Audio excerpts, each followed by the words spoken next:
Thinking about calling Cape Coral your home place? Let's talk about Cape Coral, Florida, the good, the bad, and the sunny part of it. And I hope I'm going to shine some light for you. Before you call it home, you gotta watch this video. Let's dive in.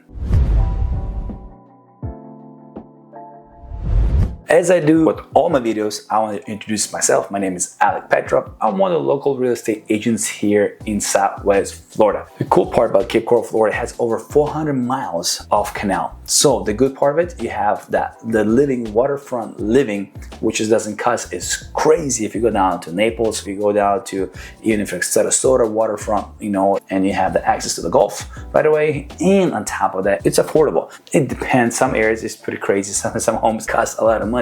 But that's a good part about it. Cape Coral kind of get protected by the Pine Island and all the mangrove that kind of protects the whole Cape Coral. If you look at the map, that's another good thing about Cape Coral, Florida, that is get more protected from all the surge of water that comes in. All right, next one, Cape Coral especially, it is family friendly. They have a lot of events happening, even though sometimes they'll shut down the whole street and they'll do any activities out there, festivals, and it's amazing. They do know how to throw a party. They do know how to welcome families out there, and I hope they're gonna build out more activities for people, but it is very family friendly, and that's the first city I moved into when I moved to Florida, and we loved it. We loved it out there. You have a lot of parks for the kids, you have a lot of activities and for the families. And let me highlight two bad things about Cape Coral, Florida. As you guys know, the weather, right? Especially if you're coming from north, if you're coming from different states. Here, the humidity during summertime, it is crazy. You do get the breeze from the Gulf here and there, so it's not bad, but it gets crazy.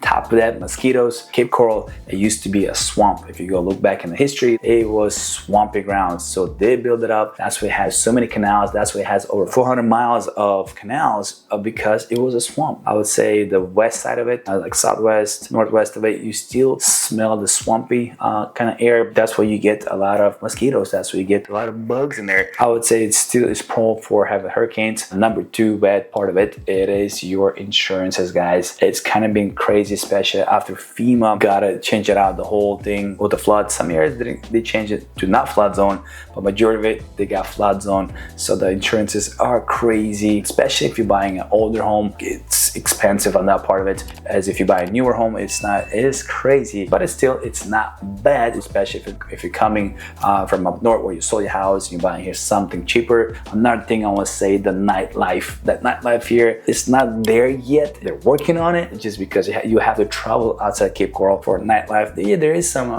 restaurants that are opening. Majority all close at 10 o'clock. So nightlife is not as good as if you go down to Miami, if you go down to Tampa. Hey, it's a family-friendly area, so of course you gotta give some to gain something, right? And let's talk about sunny. The sunny part of Cape Coral, Florida, it is booming, guys. It's crazy booming. It's growing fast, rapidly fast. Lots of flying out. When I got there, you could have get the lots for 15, 20 grand, sometimes $12,000. So the real estate, it is booming as well. It's booming economy in Cape Coral, Florida. Yes, that is right. They are starting bringing more businesses there. They start bringing more healthcare facilities there. The job market, it is growing, which is good, because if there are gonna be more jobs in Cape Coral, Florida, but the traffic and the bridges is crazy. So Cape Coral, please bring more businesses, start more activities there, so people will start traveling into Fort Myers and different cities. They can find something locally there. So that's it is for today. It is very important to understand all those before you moving here, before you calling a Cape Coral your home. I hope this video didn't scare you much. If you have any questions, feel free to reach out. I'll be more happy to answer any questions that you have. I hope to see you guys as well in my next video. If you like this video, hit the like button as well. If you want to see more videos about Southwest Florida, go and check it out, my other videos. Please subscribe to my channel as well. Hopefully this can be more educational for you and it kind of open up your eyes. And if you have any questions, feel free to reach out. My number, it is down below in my description. Follow me for more information. Go check it out on my Instagram, my Facebook pages, where I talk about more and I share more information in regards to Southwest Florida. So God bless, and I'll see you guys in the next video.